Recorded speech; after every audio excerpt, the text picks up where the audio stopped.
Bienvenidos a El Debate. Pues imagina esta escena porque si te dedicas a esto, seguro que lo has vivido. Ostras, seguro. Todos hemos pasado por ahí. Totalmente. Acaba de terminar la clase. Suena el timbre, los estudiantes recogen sus mochilas con ese ruido caótico de cremalleras y sillas arrastrándose. Sí, la estampida habitual. Exacto. Salen por la puerta y tú te quedas un momento a solas mirando la pizarra.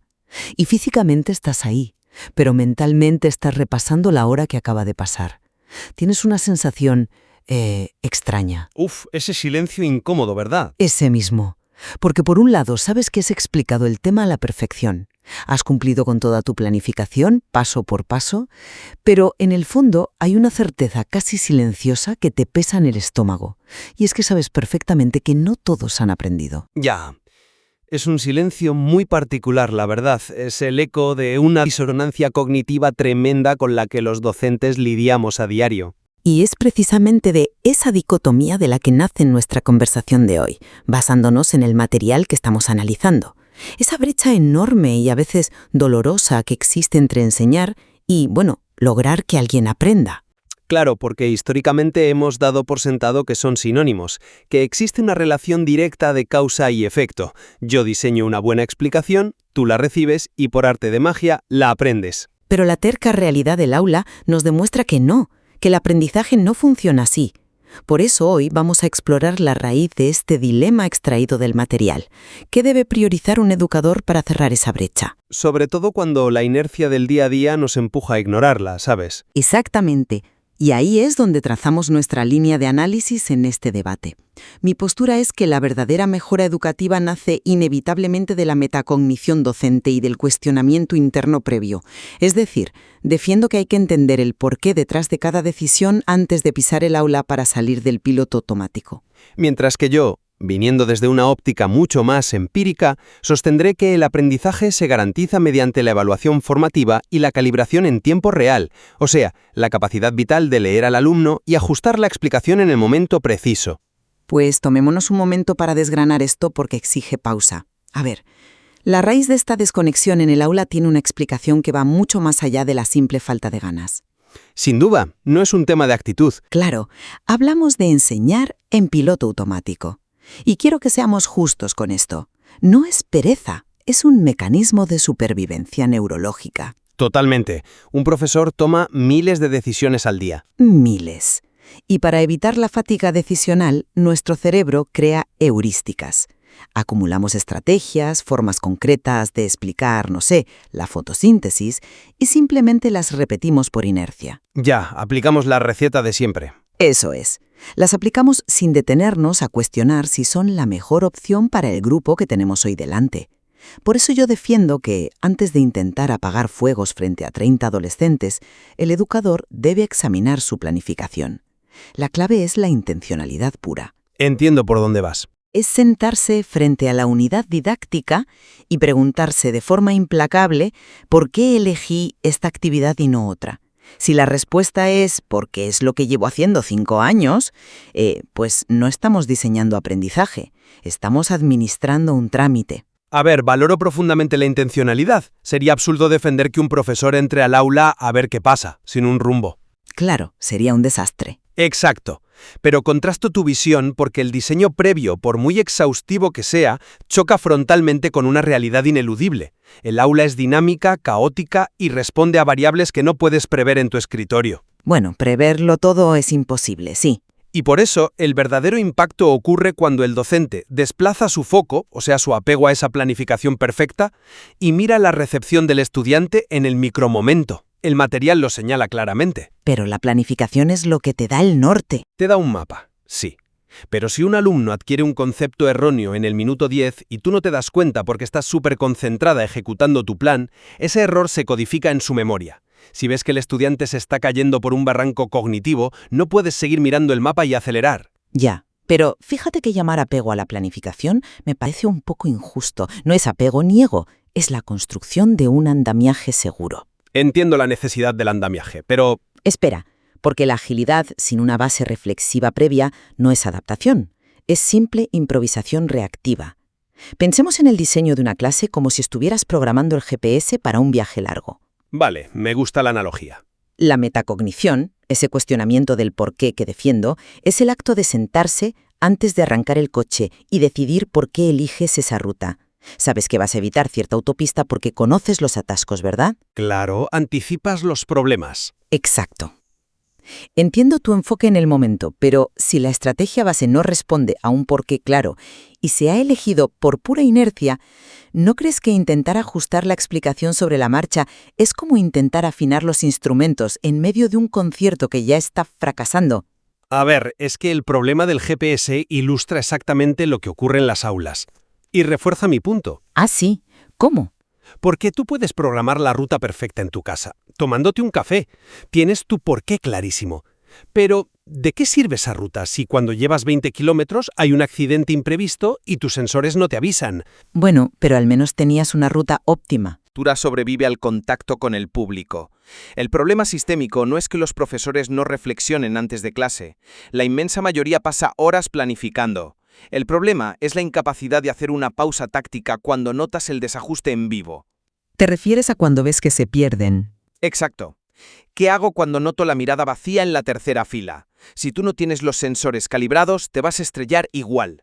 El error fatal no es haber elegido mal la ruta en casa, es ver el atasco frente a ti y decidir seguir acelerando simplemente porque es lo que ponía en el papel.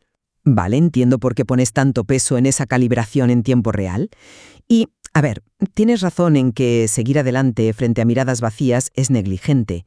Totalmente negligente. Sin embargo, déjame darle la vuelta a tu argumento, porque hay un escenario donde esos sensores que mencionas fallan estrepitosamente. Y esto ocurre cuando introducimos una herramienta que exacerba el actuar sin reflexionar, o sea, la tecnología. La tecnología. Ese es un melón importante. Ya te digo. Porque si pensamos que el piloto automático es peligroso cuando el profesor está hablando, espera a ver lo que pasa cuando hay pantallas de por medio. Madre mía, sí. Es otro mundo. Fíjate en cómo solemos implementarla. Usamos vídeos, presentaciones o ahora inteligencia artificial, muchas veces simplemente porque están ahí, por presión institucional. Para parecer innovadores, básicamente. Exacto. Y aquí es donde mi argumento de la metacognición cobra más fuerza. Si una docente no se ha preguntado exhaustivamente por qué uso este vídeo en lugar de un debate estructurado, lo que ocurre es que tercerizamos la enseñanza. Sí, delegamos en la máquina. Y lo peor no es eso. Lo peor es que la tecnología crea una ilusión de fluidez. Tú miras la clase, ves a 30 chicos en silencio, tecleando, y tus famosos sensores te dicen, mira, están trabajando, están aprendiendo. Ya, parece que todo va sobre ruedas. Pero sabemos que usar Internet sin propósito fomenta el copiar y pegar. El piloto automático tecnológico te ciega por completo ante la falta de aprendizaje real. Hombre, coincido 100% en el diagnóstico sobre la ilusión de fluidez. Ver a un alumno hacer clic no significa que haya pensamiento crítico. Es un arma peligrosísima. Exactamente. Te aísla de ellos. Pero, de nuevo, difiero en el rol del docente y en dónde radica la solución. ¿Tú sigues situando el salvavidas en el momento previo? Dices, si el profesor hubiera justificado mejor la app, ¿esto no pasaría? Porque la intención lo cambia todo. Yo que le digo que eso no cambia nada en la práctica. El peligro de la tecnología no se desactiva en el papel, se desactiva estando al pie del cañón. Pero tienes que saber para qué la usan. Sé, pero la tecnología nos ciega ante nuestra responsabilidad en el momento, la de cuidar sus datos y guiar su criterio. El aprendizaje real con pantallas solo ocurre si yo me acerco físicamente, miro lo que genera la IA en su pantalla e interrumpo ese consumo con una pregunta en tiempo real. Claro, interactuar con ellos mientras consumen. Eso es. Si tú no calibras ahí, en vivo, la herramienta se los traga, por muy justificada que estuviera en tu planificación. A ver, interactuar es fundamental, por supuesto. Pero hacer esa pregunta clave requiere haber pensado previamente qué quieres lograr. Y esto nos lleva de forma natural al concepto más crítico de nuestra profesión. ¿Te refieres a la evaluación, supongo? Exacto. La evaluación, porque todo esto desemboca ahí. Desde mi perspectiva, la evaluación no debe verse solo como un termómetro para el alumno. Es ante todo un espejo para el docente. Un espejo, explícame eso. Sí, una herramienta para auditar tus propias decisiones previas. Cuando yo evalúo, compruebo si mi método fue el correcto. Si la mitad de la clase fracasa en un concepto, el fallo no está en su recepción, está en mi diseño. Y ahí es donde la evaluación tradicional nos ha hecho un daño irreparable, porque esa auditoría retrospectiva que mencionas es llegar tarde. Tarde, pero te da datos para mejorar. Sí, pero basándonos en el texto, la evaluación formativa real es dinámica. No es una calificación final, es algo presente en los pequeños momentos, una pausa, escuchar al estudiante en vivo. Vale, pero eso requiere una atención constante. Es que evaluar es darte cuenta a tiempo y cambiar tu estrategia sobre la marcha, en lugar de auditar el fracaso al final de la unidad. A ver, la teoría de la evaluación formativa constante suena impecable, no te lo niego. Sobre el papel lo es. Pero te voy a lanzar un desafío empático, porque quienes nos escuchan operan en el mundo real. Piensa en un profesor agotado por la rutina diaria, la burocracia, lidiando con 30 alumnos. Sí, la fatiga docente es una realidad aplastante. Pues pedirle a ese profesional que calibre en tiempo real la asimilación de 30 cerebros simultáneamente, ¿cómo diferenciamos de manera realista esta evaluación constante de una microgestión agotadora? Entiendo tu punto. Suena a pedirles que sean máquinas. Exacto. ¿No es más viable y compasivo pedirle al docente que simplemente reflexione sobre sus métodos en un espacio tranquilo en su casa, en lugar de exigirle ser un radar infalible cada segundo de su clase? Esa es la pregunta del millón, la verdad. Y es una objeción extraordinariamente válida. Estar de pie gestionando 30 universos distintos requiere una energía tremenda. Muchísima energía. Y a veces no la hay. Pero creo que estás llevando el concepto a un extremo paralizante. El material tranquiliza mucho al respecto. Te dice explícitamente que no necesitas cambiar todo lo que haces. Entonces, ¿cómo lo haces sin agotarte? Porque la evaluación formativa en vivo no es hipervigilancia paranoica. Se trata de pequeñas invitaciones al cambio, el muestreo empírico. ¿Muestreo? Eso suena un poco estadístico, ¿no? Me refiero a que no necesitas escanear a los 30 a la vez. Significa que tras dar una instrucción, en lugar de preguntar el clásico si hay alguna duda, haces una pausa. Haces que piensen, que lo hablen con su compañero, y tú simplemente paseas y escuchas un par de conversaciones. O sea, elegir un solo momento. Exacto. Eso es sostenible. No es rediseñar tu forma de ser, es elegir observar un momento concreto. Y te quita peso de encima porque asumes que no tienes que tener la explicación perfecta si estás dispuesto a ajustarla. Fíjate que al plantearlo así, como pequeñas pausas y no como un escáner constante, reduces enormemente la carga para el docente. Y creo que aquí empezamos a ver nuestro punto de convergencia. Totalmente, porque ambos diagnosticamos el mismo problema. La inercia. Por mi parte, reafirmo que la transformación educativa empieza por la valentía de detenerse y cuestionar las propias certidumbres, entender el porqué. Salir del piloto automático, reflexionando sobre nuestros métodos, es lo que nos da propósito. Y yo concluyo que la enseñanza cobra verdadero sentido en la humildad de la observación constante y la adaptación. Saber cómo sé que están aprendiendo. Aceptar que ninguna partitura es perfecta frente a los alumnos. Pero estamos de acuerdo en que enseñar no es repetir lo que ya se sabe. Para nada. Es un proceso constante de cuestionamiento, ajuste y nuevos intentos. Exacto. Ya sea que ese cuestionamiento ocurra en la soledad de tu escritorio o agachado junto a la mesa de un estudiante, el principio es negarse a conformarse con el siempre lo he hecho así. Absolutamente.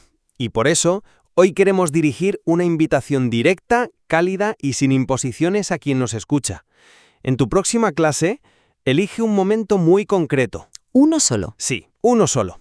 Haz una pausa interior y pregúntate con honestidad si lo que estás haciendo realmente está ayudando a aprender. Y recordad algo vital.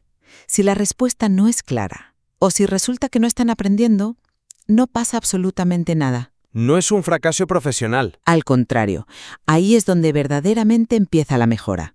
Os invitamos a seguir explorando el material y vuestra propia experiencia docente con este enfoque. Permitíos el lujo de dudar un poco. Así es.